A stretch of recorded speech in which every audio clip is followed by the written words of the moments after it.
Looking at Noah, who was walking away, Henry thought he was afraid of him.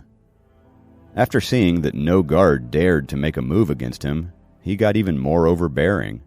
He strode toward the main gate of the palace. To his surprise, there were no troops outside of the palace, and there wasn't even an elder from South Atlantic. Only General Matthew, alone, was standing by the carriage in a bright red robe. Seeing Henry walk out, General Matthew hurried over to him. "Prince!" "Where's my grandpa?"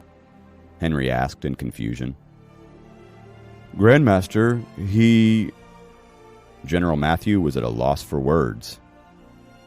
When Grandmaster Hank returned to the South Atlantic Dragon Palace a few days ago with half of a dragon horn, ragged clothes, and an ash-colored face, General Matthew almost thought he was an imposter. "I got it! North Atlantic has surrendered, and Grandpa sent you to pick me up," Henry said immediately. Speechless, General Matthew bowed slightly. "Please get into the carriage, Prince." After getting into the carriage, Henry looked back at General Arthur. "I'll never forget the whole incident, and I'll never forget Jacob." General Arthur shook his head slightly and turned to General Matthew. "And?" "Oh, yes." General Matthew beckoned, and a luxurious four-wheeled carriage moved to the main gate of the North Atlantic Dragon Palace.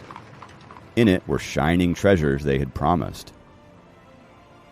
"These?" Henry couldn't believe his eyes, wondering why they had to give North Atlantic gifts when they had forced North Atlantic to release him. More astonishingly, General Matthew took out 20 pieces of high-quality South Atlantic mystic ice from his opal ring and handed them to General Arthur carefully. Then, General Matthew sighed with relief, got onto the front seat of the carriage, and drove it out of the territory of the North Atlantic Dragon Clan. "General Matthew, why did we give them gifts? They imprisoned me for 5 days." In the carriage, Henry shouted. While driving the carriage, General Matthew tried to placate him. "Crown Prince, things have changed. The Grand Master has ordered us to give ways to the people from North Atlantic when we meet them." "What?" Henry didn't understand. "Besides," General Matthew said in a calming tone, "we have finished the dropout procedure in the school on land. Grandmaster has arranged 6 teachers for you in our palace itself." "Now I can't continue my study here?" Henry yelled. "We'll just forgive Jacob and Sophie? Where's my grandpa? What's he thinking?" "Grandmaster has declared a seclusion cultivation period of 200 years. You can't see him." "Didn't he tell me to provoke North Atlantic so that we could use that as an excuse and take all the territory from them? How come he is suddenly in seclusion cultivation?" "Well?" General Matthew didn't know how to answer him. He whipped the demon horses that were pulling the carriage to make them run faster. The 2 horses pulling the carriage were demon horses that could move fast in the ocean. At this speed, they would return to the territory of the South Atlantic Dragon Palace in 1 day and 1 night. At this moment, a beam of golden light dashed near the carriage. As a cultivator of the 6th level, General Matthew sensed the fluctuations of nature essence nearby and was immediately alerted. In the dirty robe with footprints on it, the little master, Noah, appeared before the carriage, standing on a circular treasure. Seeing that he was only at the 2nd level, General Matthew relaxed and lifted the pass token hanging on his belt. "I'm the general from the South Atlantic Dragon Clan. I'm passing on an emergency." Besides the 4 ocean dragon clans, the other dominant force in the ocean was the Demon Sea, which was full of high-level demons. Outside of these 5 major forces were some small demon forces. General Matthew had brought the pass token of the South Atlantic Dragon Clan with him. Once it was shown, the minor demon forces would back off, even if they didn't recognize the carriage.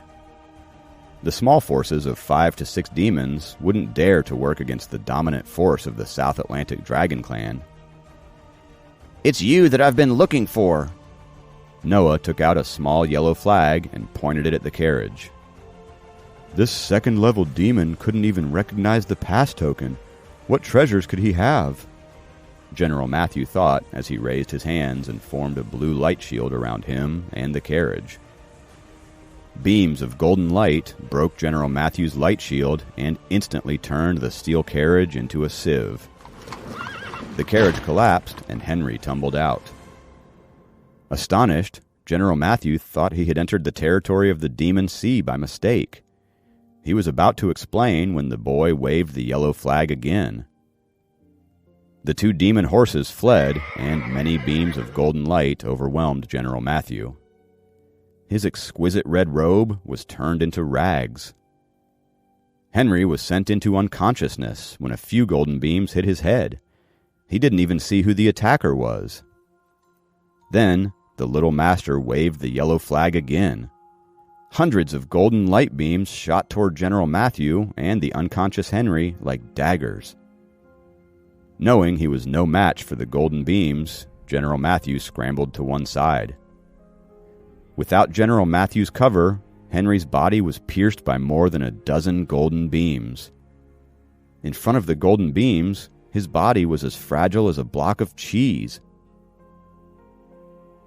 Noah put the yellow flag away and drove the flying treasure away after he was satisfied with his revenge. After he got kicked, he had returned to his small room in the southwest corner of the North Atlantic Dragon Palace and dug out his fastest flying treasure and the most powerful attacking treasure.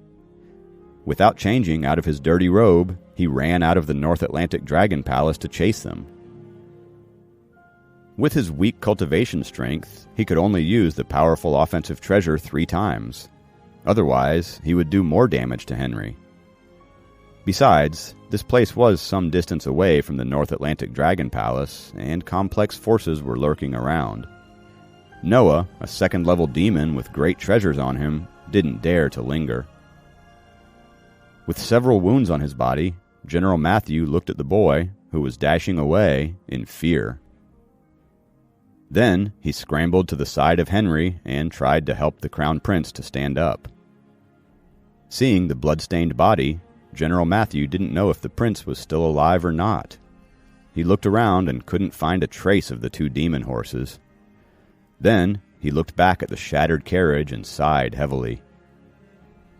The South Atlantic Dragon Clan is in bad luck this year.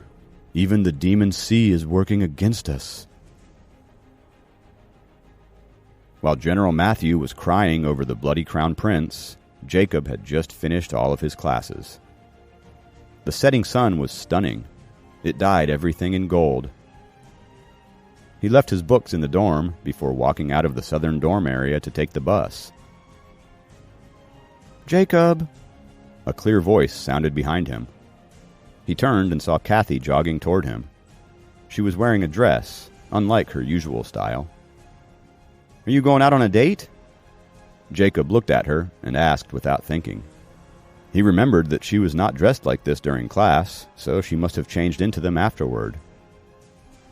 Kathy giggled at his question and said, "I wish." Realizing his mistake, Jacob asked hurriedly, "Why are you so dressed up today?" "I'm going to my old high school. Want to go with me?" Kathy smiled lightly and asked him. "What a coincidence!" Jacob was surprised. "Are you heading to the school too?" Kathy was also surprised. "I was invited by my old teacher to watch a play." "Same with me. Soph invited me," Jacob replied. "I wonder who plays the main character." Kathy walked with Jacob toward the bus station and said casually, "I once played Juliet."